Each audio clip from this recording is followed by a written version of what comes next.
Deuxième épître de Paul aux Corinthiens, chapitre 1. Paul, un apôtre de Jésus-Christ, par la volonté de Dieu, et Timothée notre frère à l'église de Dieu, laquelle est à Corinthe, avec tous les saints lesquels sont dans toute l'Achaïe. Grâce soit à vous et paix de la part de Dieu notre Père et du Seigneur Jésus-Christ.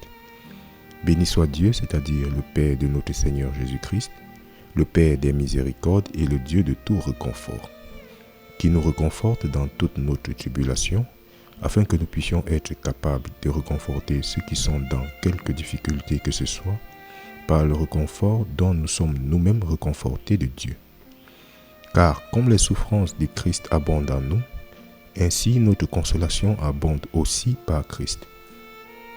Et soit que nous soyons affligés, c'est pour votre consolation et salut, lequel s'effectue en endurant les mêmes souffrances dont nous aussi souffrons, ou soit que nous soyons réconfortés, c'est pour votre consolation et salut. Et notre espérance à votre égard est ferme, sachant que comme vous êtes participants des souffrances, ainsi le serez-vous de la consolation. Car nous ne voulons pas, frères, que vous ignorez la difficulté que nous avons rencontrée en Asie, que nous avons été pressés outre mesure, au-delà de toute vigueur, à tel point que nous désespérions même de vivre.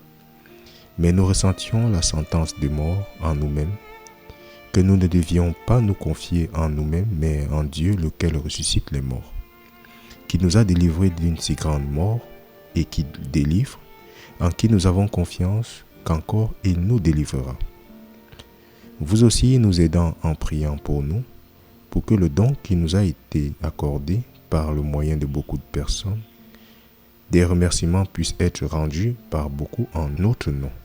Car notre réjouissance est ceci, le témoignage de notre conscience qu'en simplicité et sincérité selon Dieu, non pas avec une sagesse charnelle, mais par la grâce de Dieu, nous avons eu notre comportement dans le monde et plus pleinement envers vous, car nous ne vous écrivons pas d'autre chose que ce que vous lisez ou reconnaissez, et j'ai confiance que vous le reconnaîtrez même jusqu'à la fin. Comme aussi vous nous avez en partie reconnus, que nous sommes votre réjouissance, comme vous êtes aussi la nôtre au jour du Seigneur Jésus.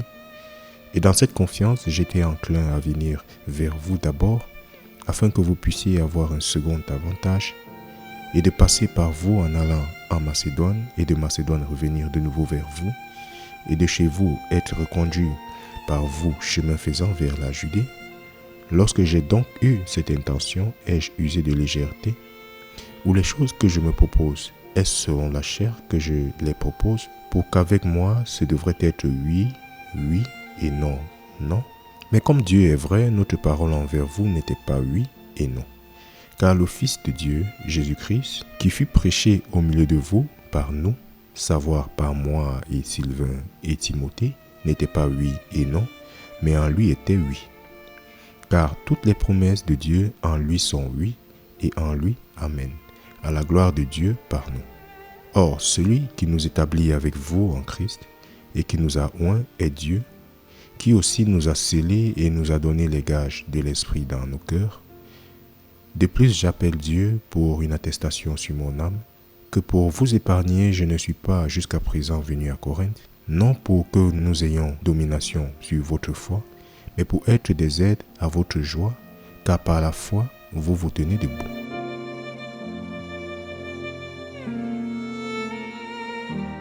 Deuxième épître de Paul aux Corinthiens, chapitre 2. Mais j'avais décidé ceci en moi-même, que je ne retournerai pas chez vous dans la tristesse. Car si je vous rends triste, qui est alors celui qui me rend content, sinon celui qui a été rendu triste par moi? Et je vous ai écrit cela même, de peur que lorsque j'arriverai, je n'ai de la tristesse de la part de ceux de qui je devais me réjouir, ayant confiance en vous tous, que ma joie est la joie de vous tous. Car je vous ai écrit, dans une grande affliction et angoisse de cœur, avec beaucoup de larmes, non pas que vous soyez navrés, afin que vous puissiez connaître l'amour encore plus abondant que j'ai envers vous. Mais si quelqu'un a causé du déchirement, il ne m'a pas blessé, sauf en partie, pour que je puisse ne pas vous surcharger tous. Suffisante pour un tel homme est cette punition, laquelle a été infligée par beaucoup, de sorte qu'au contraire vous devez plutôt lui pardonner et le réconforter, de peur que peut-être un tel homme ne soit englouti par une tristesse excessive. C'est pourquoi je vous implore que vous confirmiez votre amour envers lui. Car c'est à cette fin aussi que je vous ai écrit, pour que je puisse savoir en vous mettant à l'épreuve si vous êtes obéissant en toutes choses. À celui à qui vous pardonnez quelque chose, je pardonne aussi, car si j'ai pardonné quelque chose, à qui je l'ai pardonné à cause de vous, je l'ai pardonné en la personne de Christ. De peur que Satan ait un avantage sur nous, car nous ne sommes pas ignorants de ses machinations. De plus, lorsque je vins à Troas pour prêcher l'évangile de Christ et qu'une porte me fut ouverte de la part du Seigneur, je n'avais aucun repos dans mon esprit parce que je ne trouvais pas Tite, mon frère, mais prenant congé d'eux, j'allais de là en Macédoine. Maintenant, les remerciements sont envers Dieu, lequel nous fait toujours triompher en Christ et par nous rend manifeste la fragrance de sa connaissance en tout lieu, car nous sommes à Dieu une douce fragrance de Christ en ceux qui sont sauvés et en ceux qui périssent. À l'un, nous sommes une fragrance de mort vers la mort, et à l'autre, la fragrance de vie vers la vie, et qui est suffisant pour ces choses. Car nous ne sommes pas comme beaucoup qui corrompent la parole de Dieu, mais comme avec sincérité, mais comme de la part de Dieu à la vue de Dieu, nous parlons en Christ.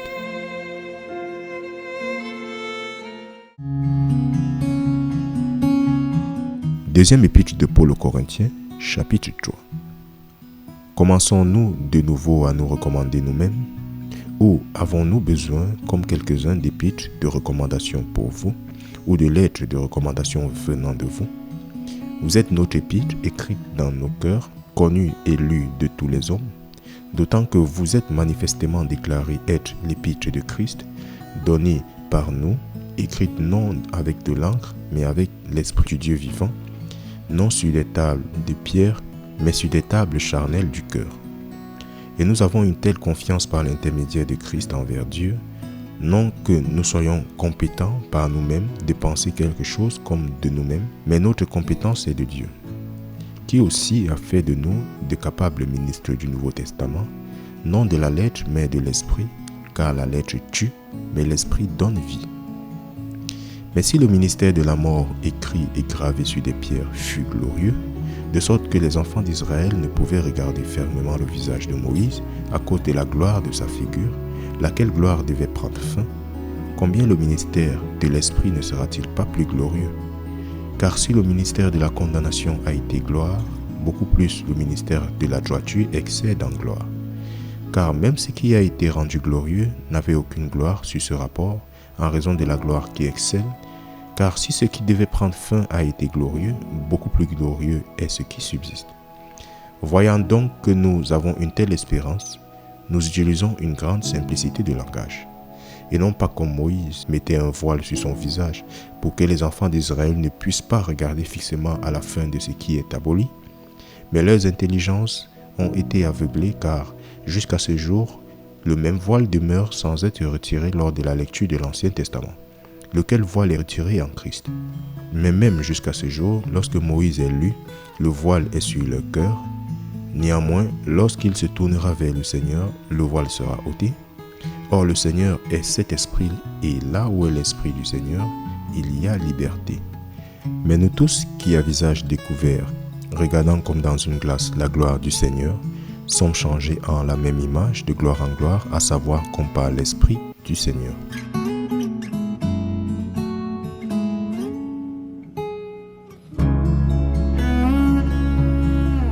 Deuxième épître de Paul aux Corinthiens, chapitre 4.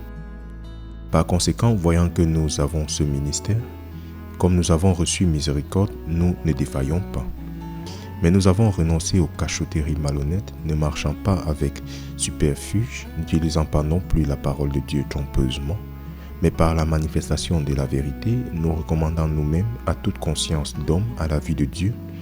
Mais si notre évangile est caché, il est caché à ceux qui sont perdus, en lesquels le Dieu de ce monde a aveuglé les intelligences de ceux qui ne croient pas, de peur que la lumière du glorieux évangile de Christ, qui est l'image de Dieu, ne brille jusqu'à eux. Car nous ne nous prêchons pas nous-mêmes, mais Christ Jésus le Seigneur, et nous-mêmes vos serviteurs à cause de Jésus. Car Dieu qui commanda à la lumière de briller hors de l'obscurité, a brillé dans nos cœurs pour donner la lumière de la connaissance de la gloire de Dieu dans le visage de Jésus-Christ. Mais nous avons ce trésor dans des vases de terre afin que l'excellence du pouvoir puisse être de Dieu et non pas de nous. Nous sommes perturbés de tous côtés, cependant pas dans la détresse. Nous sommes perplexes, mais non désespérés, persécutés, mais non abandonnés, découragés, mais pas détruits, portant toujours autour du corps la mort du Seigneur Jésus, pour que la vie aussi de Jésus puisse être rendue manifeste dans notre corps. Car nous qui vivons, nous sommes toujours livrés à la mort à cause de Jésus, pour que la vie de Jésus puisse être aussi rendue manifeste dans notre chair mortelle. Ainsi donc, la mort agit en nous, mais la vie en vous. Car toutes choses sont pour vous, afin que d'abondante grâce puisse, par le remerciement de beaucoup, résulter à la gloire de Dieu. Pour ce motif, nous ne défaillons pas, mais bien que notre homme extérieur dépérisse, cependant l'homme intérieur est renouvelé de jour en jour, car l'abondante grâce puisse, par le remerciement de beaucoup, résulter à la gloire de Dieu. Pour ce motif, nous ne défaillons pas, mais bien que notre homme extérieur dépérisse, cependant l'homme intérieur est renouvelé de jour en jour, car notre légère affliction, laquelle ne dure qu'un moment, effectue pour nous un bien plus excessif et éternel poids de gloire. Tandis que nous ne regardons pas aux choses qui se voient, mais aux choses qui ne se voient pas, car les choses qui se voient sont temporelles, mais les choses qui ne se voient pas sont éternelles.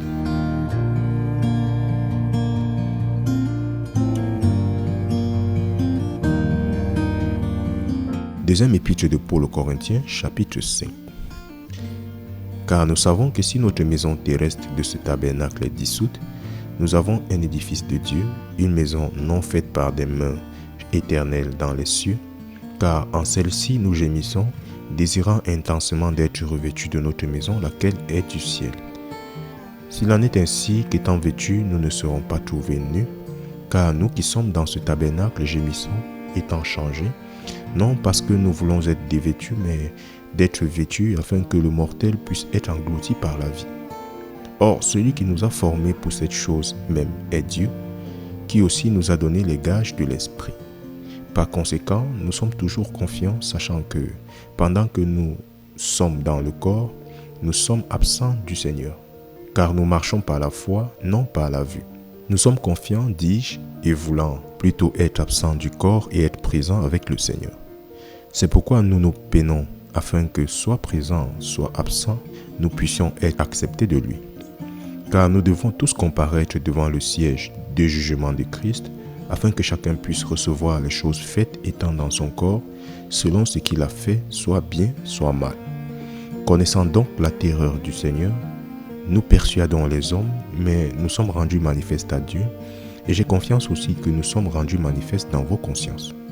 Car nous ne nous recommandons pas de nouveau à vous, mais nous vous donnons occasion de vous glorifier à notre sujet, afin que vous puissiez avoir de quoi répondre à ceux qui se glorifient en apparence et non du cœur.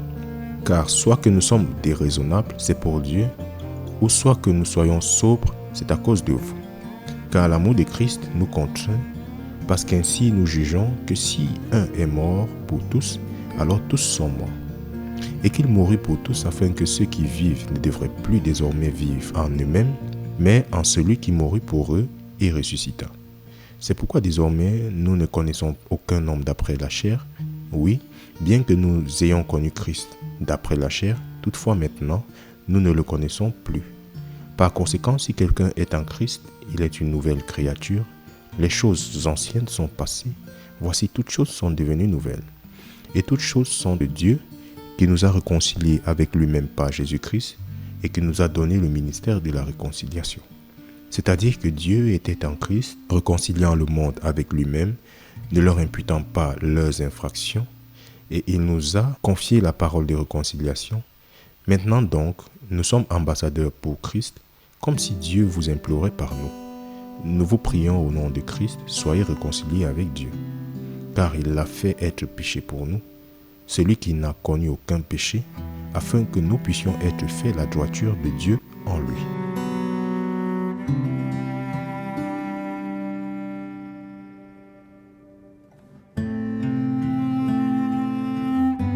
Deuxième épître de Paul aux Corinthiens, chapitre 6. Nous donc, en tant qu'ouvriers avec lui, nous vous implorons aussi que vous ne receviez pas la grâce de Dieu en vain, car il dit « Je t'ai entendu au moment acceptable et au jour du salut, je t'ai secouru. Voici maintenant le moment acceptable, voici maintenant est le jour du salut. » Ne voulant pas offenser en aucune façon afin que le ministère ne soit pas blâmé, mais en toute chose nous recommandons nous-mêmes comme les ministres de Dieu, avec beaucoup de patience dans les afflictions, dans les besoins, dans les détresses, sous les coups, en prison, dans les émeutes, dans les labeurs, dans les veilles, dans les jeûnes, par la pureté, par la connaissance, par la longanimité, par la gentillesse, par l'Esprit Saint, par un réel amour, par la parole de vérité, par le pouvoir de Dieu, par l'armure de droiture à la main droite et à la main gauche, par l'honneur et le déshonneur, par la mauvaise réputation et la bonne réputation, comme trompeurs et cependant véritables, comme des inconnus et cependant bien connus, comme mourants et, voici, nous vivons, comme châtiés et pas tués, comme attristés, nous réjouissant toujours, comme pauvres, cependant rendant riches beaucoup, comme n'ayant rien et cependant possédant toutes choses. Ô vous Corinthiens, notre bouche est ouverte à vous, notre cœur s'est élargi. Vous n'êtes pas confinés en nous, mais vous êtes confinés dans vos propres entrailles. Maintenant, rendez-nous l'appareil, je vous parle comme à mes enfants, élargissez vous aussi. Ne vous mettez pas sous un même joug avec les incroyants, car quelle association a la droiture avec l'injustice, et quelle communion a la lumière avec l'obscurité, et quelle harmonie a Christ avec Bélial, ou quelle part a celui qui croit avec un infidèle, et quelle conformité a le temple de Dieu avec les idoles, car vous êtes le temple du Dieu vivant. Comme Dieu a dit, je demeurerai en eux et marcherai parmi eux, et je serai leur Dieu, et ils seront mon peuple. C'est pourquoi sortez du milieu d'eux, et soyez séparés, dit le Seigneur, ne touchez à aucune chose impure, et je vous recevrai. Et je vous serai un père, et vous serez mes fils et filles, dit le Seigneur Tout-Puissant.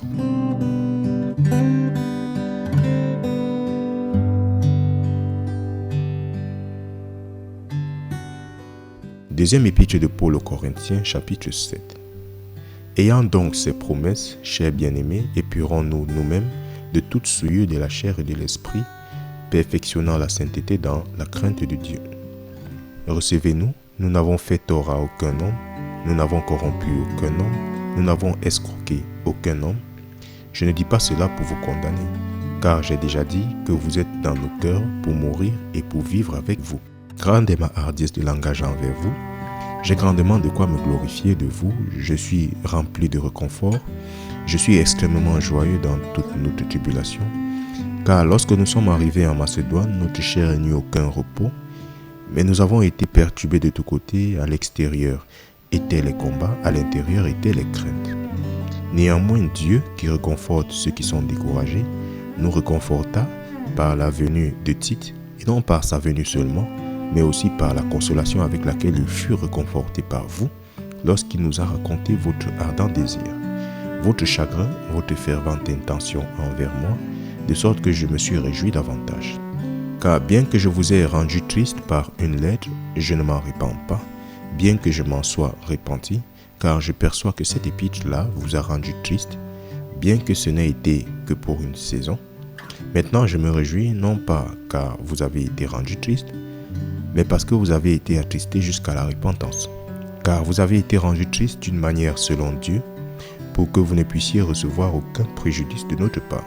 Car la tristesse selon Dieu produit une repentance jusqu'au salut dont on n'a pas à se repentir. Mais la tristesse du monde produit la mort.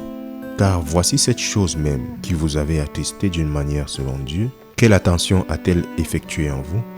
Oui, quelle défense de votre part? Oui, quelle indignation? Oui, quelle crainte? Oui, quel véhément désir? Oui, quel zèle? Oui, quelle vengeance?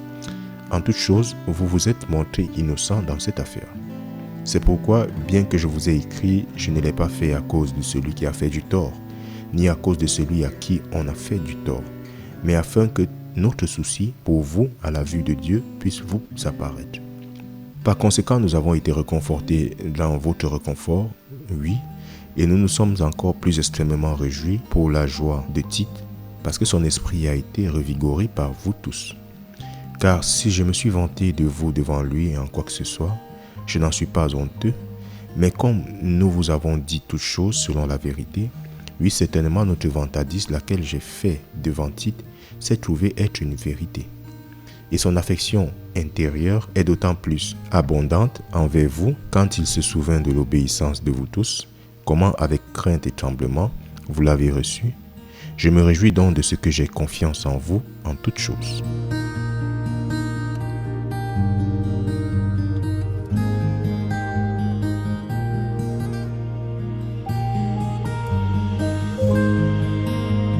Deuxième épître de Paul aux Corinthiens, chapitre 8. De plus, frères, nous voulons vous faire connaître la grâce de Dieu concédée aux églises de Macédoine, comment dans une grande épreuve d'affliction, l'abondance de leur joie et leur profonde pauvreté abonda dans la richesse de leur libéralité. Car de leur pouvoir, je porte témoignage, oui, et au-delà de leur pouvoir, ils l'ont fait volontairement, priant avec beaucoup de sollicitations pour que nous recevions le don et prenions sur nous la participation du ministère envers les saints. Et ils ont fait cela, non pas comme nous l'avions espéré, mais ils se sont d'abord donnés eux-mêmes au Seigneur et à nous par la volonté de Dieu, à tel point que nous avons désiré de Tite comme il avait commencé, qu'ainsi il puisse aussi achever en vous cette même grâce. Par conséquent, comme vous abondez en toutes choses, en foi et en élocution et en connaissance et en toute assiduité, et dans votre amour envers nous, voyez à ce que vous abondiez dans cette grâce aussi. Je ne parle pas par commandement, mais à l'occasion de l'empressement des autres, et pour prouver la sincérité de votre amour. Car vous connaissez la grâce de notre Seigneur Jésus-Christ qui, bien qu'il fût riche, cependant pour vous il devint pauvre, afin que vous, par l'intermédiaire de sa pauvreté, puissiez être riches. Et en cela je donne mon avis, car cela est opportun pour vous qui avez déjà commencé non seulement à faire, mais aussi à aller de l'avant dès l'année dernière. Maintenant donc exécutez-le comme il y avait une promptitude de vouloir, qu'ainsi il puisse y avoir aussi une exécution selon ce que vous avez. Car s'il y a d'abord une intelligence bien disposée, cela est accepté selon ce qu'un homme a et non pas selon ce qu'il n'a pas. Car je ne veux pas dire que d'autres hommes soient à l'aise et vous opprimés, mais en vue d'égalité que maintenant à présent votre abondance puisse être un supplément à leurs besoins, afin que leur abondance aussi puisse être un supplément à votre besoin, pour qu'il puisse y avoir égalité. Comme il est écrit, celui qui avait recueilli beaucoup n'en avait pas trop, et celui qui avait recueilli peu ne manquait de rien. Mais que les remerciements soient à Dieu, lequel a mis le même soin ardent pour vous dans le cœur de Tite. Car en effet, il accepta l'exhortation, mais étant encore plus empressé, de lui-même il est allé vers vous. Et nous avons envoyé avec lui le frère dont la louange de l'évangile est connue à travers toutes les églises. Et non seulement cela, mais il a été aussi choisi par les églises pour voyager avec nous, avec cette grâce, laquelle est administrée par nous à la gloire de ce même Seigneur et en déclaration de votre prompte intelligence.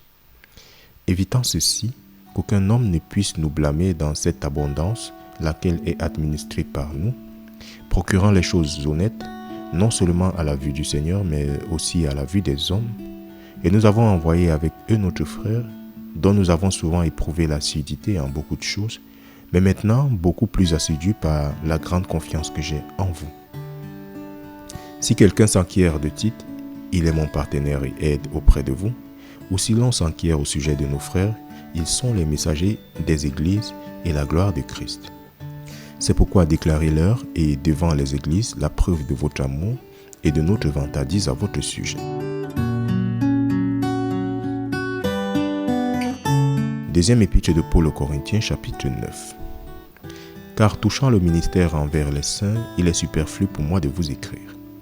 Car je connais l'empressement de votre intelligence, pour lequel je me vante de vous auprès de ceux de Macédoine, en ce que l'Achaïe était prête l'année dernière, et votre zèle en a provoqué un grand nombre. Cependant, j'ai envoyé les frères, de peur que notre vantardise à votre sujet ne soit en vain à cet égard, pour que, comme je l'ai dit, vous puissiez être prêts. De peur que peut-être, si ceux de Macédoine venaient avec moi, et ne vous trouvaient pas préparés, nous, pour ne pas dire vous, devrions être honteux de cette certaine vantardise. Par conséquent, j'ai pensé nécessaire d'exhorter les frères pour qu'ils aillent d'avance vers vous et de compléter au préalable votre générosité dont vous nous avez avertis d'avance, afin que celle-ci puisse être prête comme un sujet de générosité et non comme de la convoitise. Mais je dis ceci, celui qui sème parcimonieusement moissonnera aussi parcimonieusement, et celui qui sème abondamment moissonnera aussi abondamment. Chaque homme selon qu'il se l'est proposé dans son cœur, qu'ainsi il donne, non à contre-cœur ou par nécessité, car Dieu aime celui qui donne jovialement. Et Dieu est capable pour faire abonder toute grâce vers vous, afin qu'ayant toujours tout ce qui suffit en toutes choses, vous puissiez abonder en toute bonne œuvre. Comme il est écrit, il a répandu de tous côtés, il a donné aux pauvres, sa droiture demeure à toujours. Or, celui qui procure la semence au semeur, procure et le pain pour votre nourriture, et multiplie pour votre semence ensemencée, et augmente les fruits de votre droiture, étant enrichi en toutes choses pour toute prodigalité, laquelle adresse par notre intermédiaire des remerciements à Dieu. Car l'administration de ce service non seulement supplie aux besoins des saints, mais est abondante par beaucoup de remerciements envers Dieu. Tandis que par l'expérience de cette fonction, il glorifie Dieu pour la soumission dont vous faites profession à l'évangile de Christ et pour votre généreuse distribution envers eux et envers tous les hommes. Et par leur prière pour vous, qui tardent de vous voir à cause de l'excessive grâce de Dieu qui est en vous, remerciements soient envers Dieu pour son don inexprimable.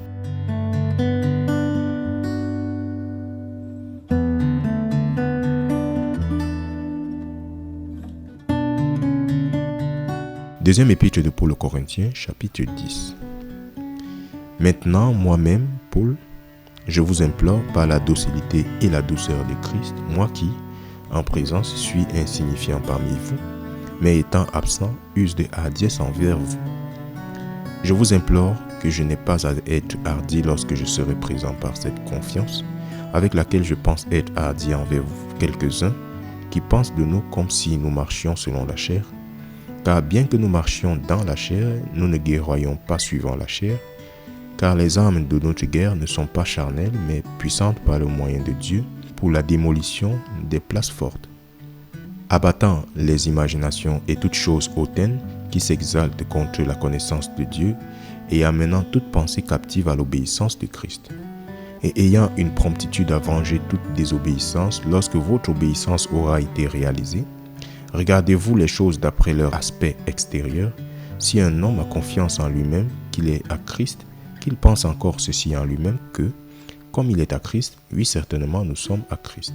Car si même je me vantais un peu plus de notre autorité, laquelle le Seigneur nous a donnée pour l'édification et non pour votre destruction, je ne serais pas honteux, afin que je ne puisse avoir l'air de vouloir vous effrayer par des lettres, car ces lettres, disent-ils, sont pesantes et fortes, mais sa présence corporelle est faible et son élocution dédaigneuse. Qu'une telle personne pense à ceci, que tels nous sommes en mots dans nos lettres lorsque nous sommes absents, tels aussi serons-nous en action lorsque nous serons présents. Car nous n'osons pas nous joindre à nous comparer à quelques-uns qui se recommandent eux-mêmes, mais eux, se mesurant eux-mêmes par eux-mêmes et se comparant eux-mêmes à eux-mêmes, ne sont pas sensés. Mais nous ne nous vanterons pas de choses hors de notre mesure, mais selon la mesure de la règle que Dieu nous a départie, une mesure pour parvenir même jusqu'à vous. Car nous n'allons pas nous-mêmes au-delà de notre mesure, comme si nous ne parvenions jusqu'à vous, car nous sommes venus même jusqu'à vous en prêchant l'évangile de Christ. Ne nous vantant pas des choses hors de notre mesure, c'est-à-dire des labeurs d'autres hommes, mais ayant l'espérance que votre foi s'accroîtra et que nous serons abondamment grandis grâce à vous selon notre règle. Pour prêcher l'évangile dans les régions au-delà de vous, et non pour nous vanter dans la ligne d'un autre homme des choses déjà toutes préparées. Mais celui qui se glorifie, qu'il se glorifie dans le Seigneur. Car ce n'est pas celui qui se recommande lui-même qui est approuvé, mais celui que le Seigneur recommande.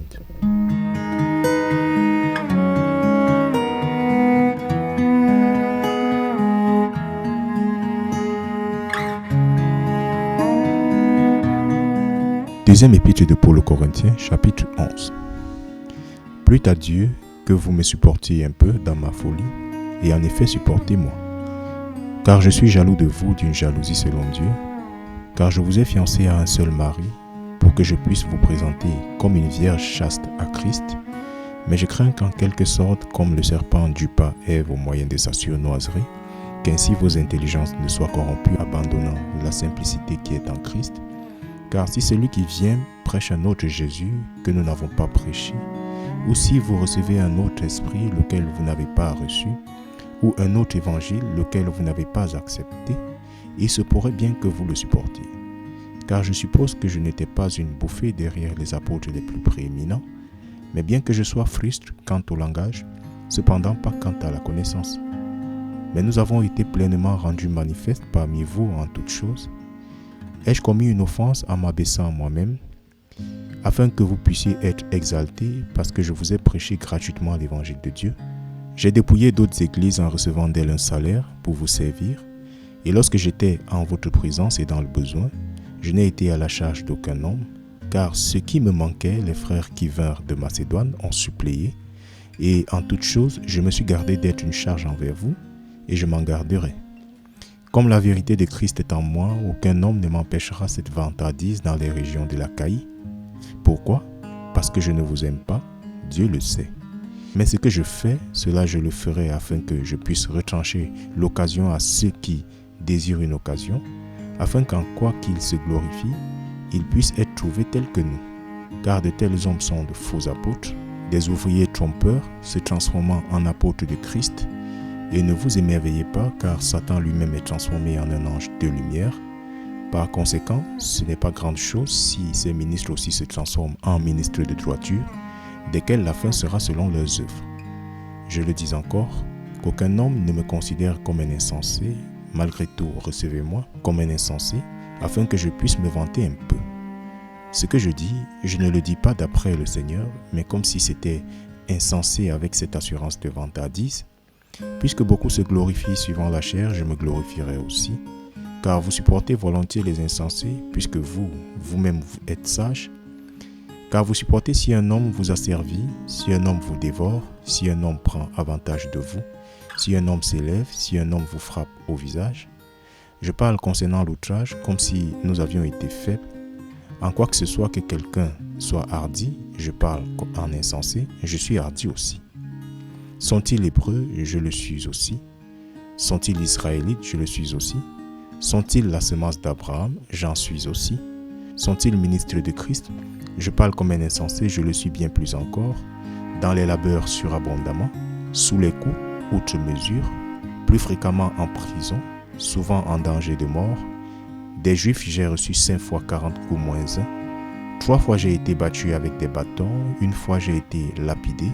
3 fois j'ai fait naufrage, j'ai passé 1 nuit et 1 jour dans les profondeurs de la mer, en voyage souvent, en péril sur les eaux, en péril des brigands, en péril parmi mes compatriotes, en péril parmi les païens, en péril dans la ville, en péril dans le désert, en péril en mer, en péril parmi les faux frères, dans la fatigue et dans la douleur, dans de fréquentes veilles, dans la faim, dans la soif, souvent dans les jeûnes, dans le froid et dans la nudité.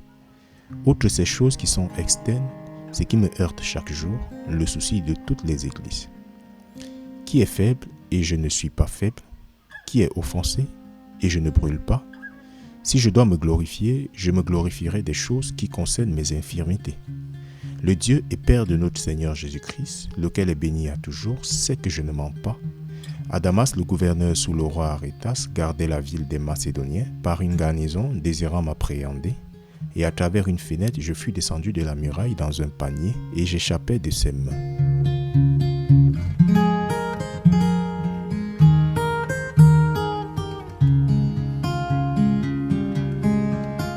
Deuxième épître de Paul aux Corinthiens, chapitre 12. Ce n'est pas opportun sans doute de me glorifier, j'en viendrai aux visions et aux révélations du Seigneur. J'ai connu un homme en Christ qui, il y a plus de 14 ans, soit dans le corps, je ne puis le dire, ou soit hors du corps, je ne puis le dire, Dieu le sait. Un tel homme fut enlevé jusqu'au 3e ciel, et j'ai connu un tel homme, soit dans le corps ou hors du corps, je ne puis le dire, Dieu le sait. Comment il fut enlevé au paradis, et y entendit des paroles inexprimables, lesquelles il n'est pas permis à un homme de prononcer. Me glorifierai-je d'un tel homme? Cependant de moi-même je ne me glorifie pas, sinon de mes infirmités. Car bien que je désirerais me glorifier, je ne serai pas un insensé, car je dirai la vérité, mais maintenant je m'en abstiens de peur qu'un homme ne pense de moi au-delà de ce qu'il me voit être ou de ce qu'il entend dire de moi. Et de peur que je sois élevé outre mesure à cause de l'abondance des révélations, il m'a été donné une écharpe dans la chair, le messager de Satan, pour me frapper de peur que je ne m'élève outre mesure. Pour cette chose, j'ai imploré le Seigneur 3 fois, afin qu'elle puisse être retirée de moi. Et il m'a dit, ma grâce est suffisante pour toi, car ma vigueur est rendue parfaite dans la faiblesse. Plus volontiers donc me glorifierai-je dans mes infirmités, pour que le pouvoir de Christ puisse reposer sur moi. Par conséquent, je prends plaisir dans les infirmités, dans les outrages, dans les besoins, dans les persécutions, dans les détresses, à cause de Christ, car lorsque je suis faible, alors je suis fort. Je suis devenu insensé en fanfaronnant, vous m'y avez forcé, car j'aurais dû être recommandé par vous, car en rien je ne suis inférieur aux plus prééminents apôtres, bien que je ne sois rien. En vérité, les signes d'un apôtre ont été effectués parmi vous en toute patience, par des signes et des prodiges et de puissantes actions. Car en quoi avez-vous été inférieur aux autres églises, sauf en ce que moi-même je n'ai pas été en charge pour vous? Pardonnez-moi ce tort. Voici, pour la 3e fois, je suis prêt à venir à vous, et je ne serai pas une charge pour vous, car je ne cherche pas ce qui est à vous, mais vous-même. Car les enfants ne doivent pas avoir à amasser pour les parents, mais les parents pour les enfants. Et je dépenserai très volontiers et me dépenserai pour vous, bien que le plus abondamment je vous aime, le moins aimé je suis. Mais qu'il en soit ainsi, je ne vous ai pas été à charge, néanmoins, étant ingénieux, je vous ai pris par duplicité. Car ai-je obtenu un gain de vous par aucun de ceux que j'ai envoyés? J'ai souhaité Tite, et avec lui j'ai envoyé un frère. Tite a-t-il obtenu un gain de vous? N'avons-nous pas marché dans le même esprit? N'avons-nous pas marché sur les mêmes traces? Encore, pensez-vous que nous nous excusons auprès de vous? Nous parlons devant Dieu en Christ, mais nous faisons toutes choses, chers bien-aimés, pour votre édification. Car je crains qu'il n'advienne que, lorsque je viendrai, je ne vous trouve pas tel que je voudrais, et que je sois trouvé par vous tel que vous ne voudriez pas, de peur qu'il n'y ait discussion, envie, courroux, des querelles, médisances, chuchotements, des bouffies, d'orgueil, des tumultes, et de peur que lorsque je viendrai de nouveau, mon Dieu m'humiliera au milieu de vous, et que je me lamenterai plus beaucoup de ceux qui ont déjà péché et ne se sont pas repentis de leur impureté, et de la fornication et de la lascivité qu'ils ont commises.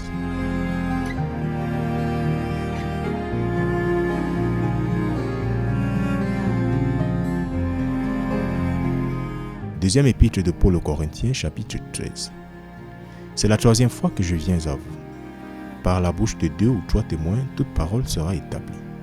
Je vous ai déjà dit et vous dis d'avance, comme si j'étais présent pour la 2e fois et étant absent, maintenant j'écris à ceux qui autrefois ont péché et à tous les autres que si je viens de nouveau, je n'épargnerai personne. Puisque vous cherchez une preuve que Christ parle en moi, lequel n'est pas faible envers vous, mais est puissant en vous, car bien qu'il ait été crucifié dans la faiblesse, cependant, il vit par le pouvoir de Dieu, car nous aussi sommes faibles en lui, mais nous vivrons avec lui par le pouvoir de Dieu envers vous. Examinez-vous si vous êtes dans la foi, éprouvez-vous vous-même, ne vous connaissez-vous pas vous-même, que Jésus-Christ en vous, à moins que vous ne soyez des reprouvés. Mais j'ai confiance que vous saurez que nous ne sommes pas des reprouvés. Maintenant je prie Dieu que vous ne fassiez aucun mal, non que nous devrions paraître approuvés, mais que vous devriez faire ce qui est honnête, bien que nous soyons comme des reprouvés. Car nous ne pouvons rien faire contre la vérité, mais pour la vérité. Car nous sommes contents lorsque nous sommes faibles et que vous êtes forts, et ceci aussi nous souhaitons, c'est-à-dire votre perfection. Par conséquent, j'écris ces choses étant absent, de peur qu'étant présent, je ne sois obligé d'user de sévérité, selon le pouvoir que le Seigneur m'a donné pour l'édification et non pour la destruction. Finalement, frères, adieu, soyez parfaits, encouragez-vous, soyez d'une même intention, vivez en paix, et le Dieu d'amour et de paix sera avec vous. Saluez-vous l'un l'autre par un saint baiser, tous les saints vous saluent, La grâce du Seigneur Jésus-Christ et l'amour de Dieu et la communion de l'Esprit Saint soient avec vous tous. Amen.